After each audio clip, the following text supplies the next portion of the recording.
Bonjour la famille, c'est Stéphane USC qui revient pour une deuxième vidéo sur les débuts aux États-Unis. Je ferai plusieurs parties pour expliquer à tous les nouveaux, tous ceux qui planifient voyager très bientôt pour les États-Unis. J'espère que ces différentes parties pourront aider certains parmi vous.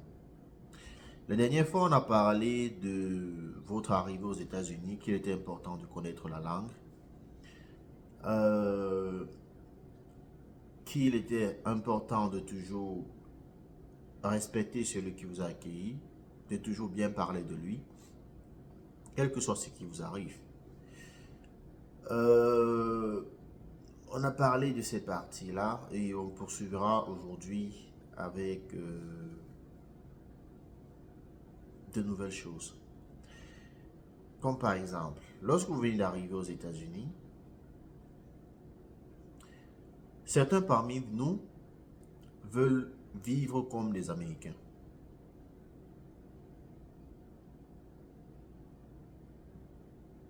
Quand je dis vivre comme des Américains, je dis par là acheter des vêtements chers, pardon, acheter des vêtements chers, acheter des chaussures chères, faire la fête, chercher des femmes, ceci, cela. C'est possible, vous pouvez le faire, mais n'oubliez pas que nous sommes Africains. Pour la plupart, c'est vrai que la vidéo ne concerne pas uniquement les Africains, mais nous sommes Africains.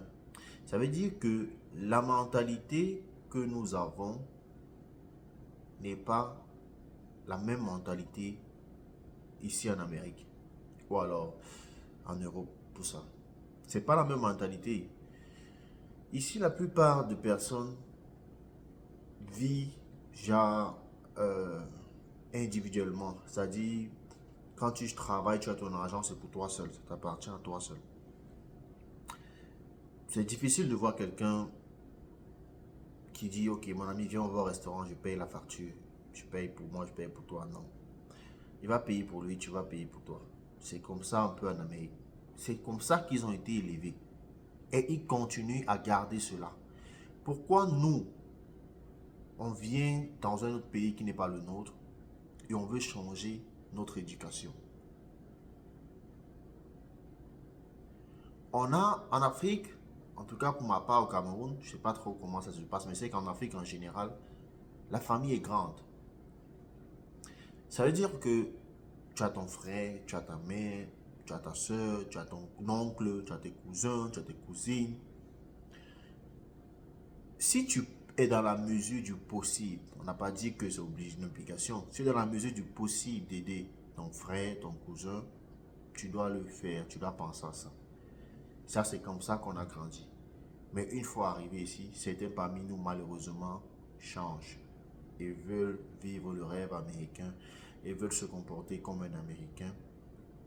Et parmi ça, je fais une parenthèse, d'autres même, quand ils obtiennent la nationalité, ils changent leur nom. Ils prennent un nom américain. Vous voyez à quel point quelqu'un veut carrément fuir ses origines pour devenir américain.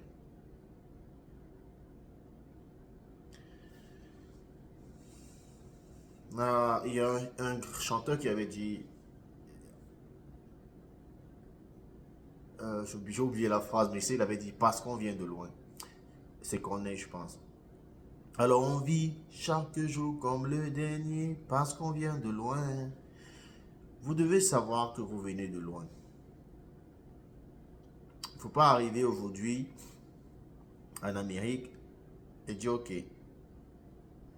je pense à moi, je pense à moi, je pense à moi. Maintenant, je ne vous envoie pas à peine arrivé, 2 3 mois de salaire, vous avez de l'argent, vous vous dites que vous avez beaucoup d'argent et vous commencez à envoyer au pays rapidement. Ne faites pas cette erreur-là.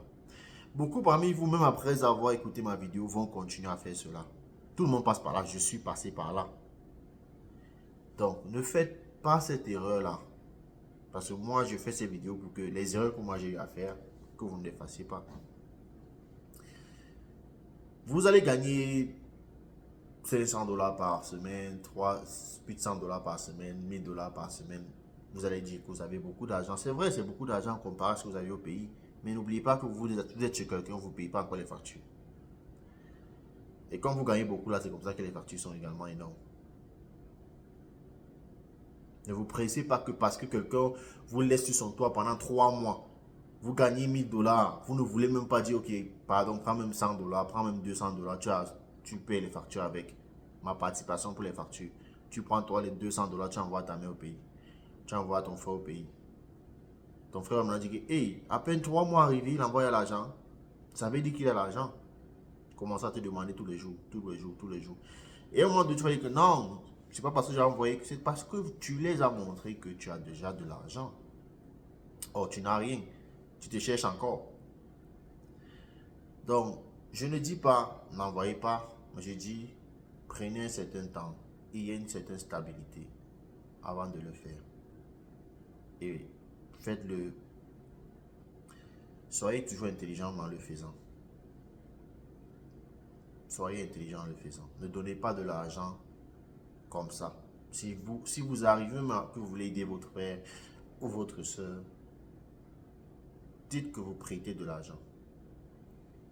Dites que c'est pas facile sur vous, mais vous allez voir comment vous allez pouvoir lui faire un prêt et il doit vous rembourser ça. Je prends un exemple. Aujourd'hui, on vous demande 10 000. Vous voyez 10 000, c'est rien, vous donnez. Demain, 20 000, vous donnez. 30 000, vous donnez. Il ne fait que demander. Or, si tu dis, ok, tu veux 10 000, tu veux 20 000, je n'ai pas, mais je peux voir comment je peux te prêter 20 000. Quand vous prêtez 20 000, il ne peut plus revenir vers vous pour vous demander 20 000. Il faut d'abord qu'il rembourse ce que vous avez prêté et ça va le bloquer. Vous voyez? Il faut arrêter de montrer que vous avez, pourtant vous n'avez pas. Quand vous n'avez rien. Aux États-Unis, vous avez 50 000 dollars dans votre compte. Ça veut dire que vous avez l'argent, vous n'avez rien. Donc, parfois, le fait d'avoir ce genre d'argent, vous convertissez en francs CFA, ça vous donne beaucoup. Vous dites que, oh, je suis riche. Non. Réfléchissez dans vos dépenses. Réfléchissez dans la façon d'envoyer l'argent à votre famille. Ne vivez pas comme un Américain. N'épousez pas les comportements américains. Certains sont bons. Vous pouvez copier ce qui est bon. Et ce qui n'est pas bon, vous laissez. Vous n'êtes pas obligé de copier tout. Vous n'êtes pas obligé de copier tout. Autre chose. Au niveau du boulot, à peine arrivé, si vous avez des problèmes de langue, je vous conseillerais un boulot où vous serez en communication avec les gens. Genre peut-être McDonald's, Burger King.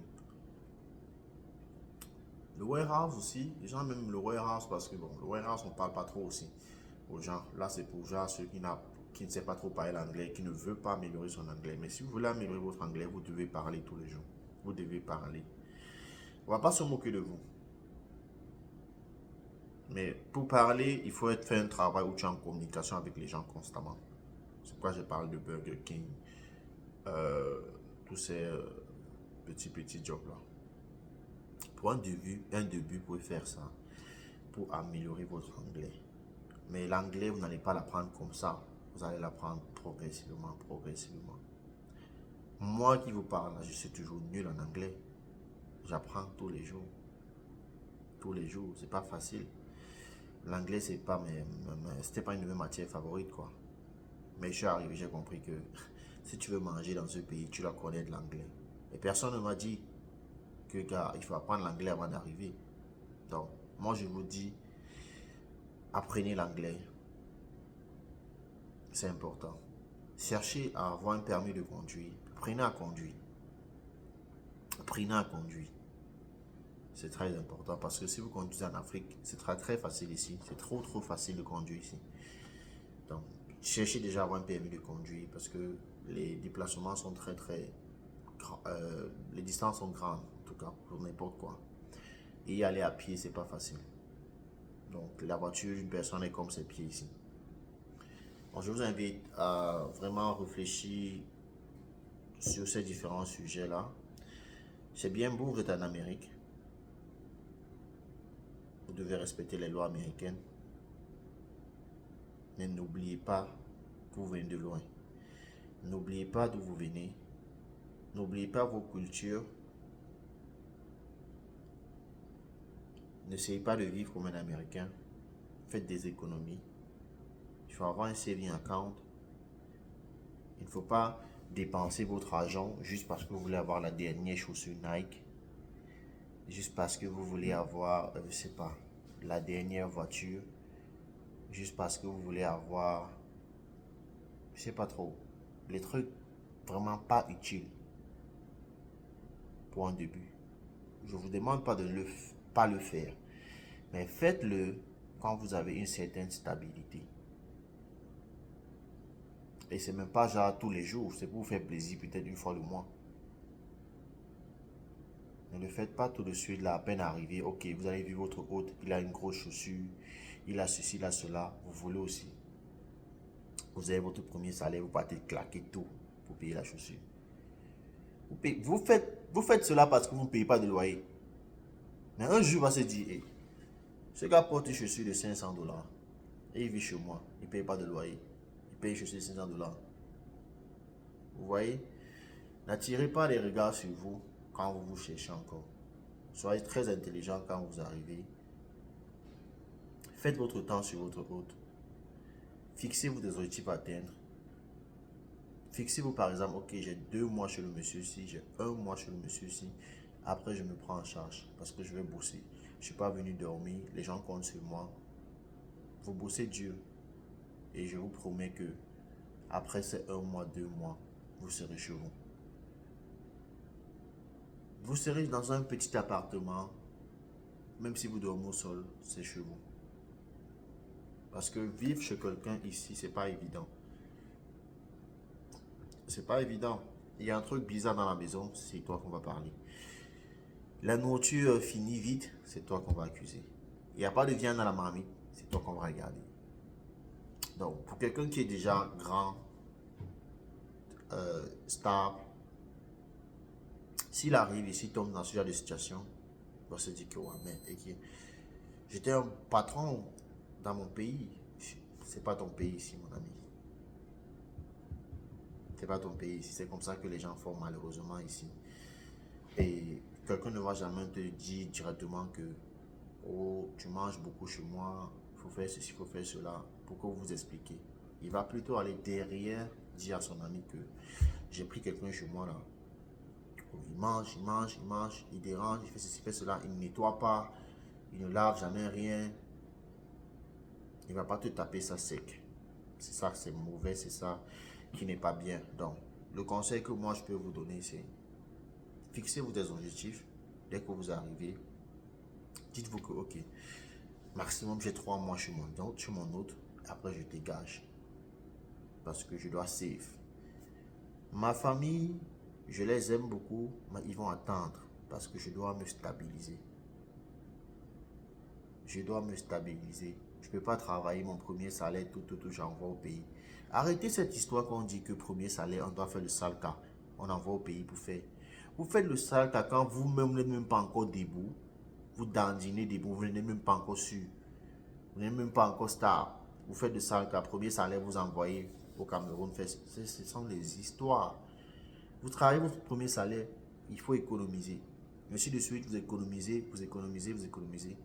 Quand c'est bon, vous pouvez dire, ok, grand, merci pour ton accueil, mais je pense déjà que je peux aller au moins en colocation avec quelqu'un déjà. Genre vous payer un loyer avec quelqu'un pour vivre, pour un début.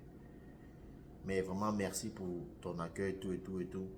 Là, vous sortez la tête haute de chez lui. C'est que même demain, si vous avez un problème, n'importe quoi, vous l'appelez, il va toujours vous aider. C'est pas vous dire que, ok, quand vous partez de chez lui, vous partez avec les problèmes.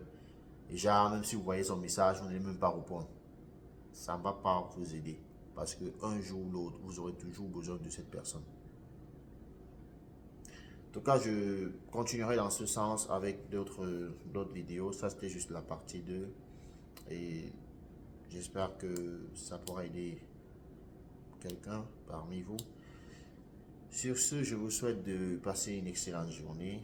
Allez, je dois aller au boulot. Ciao, ciao. Bye.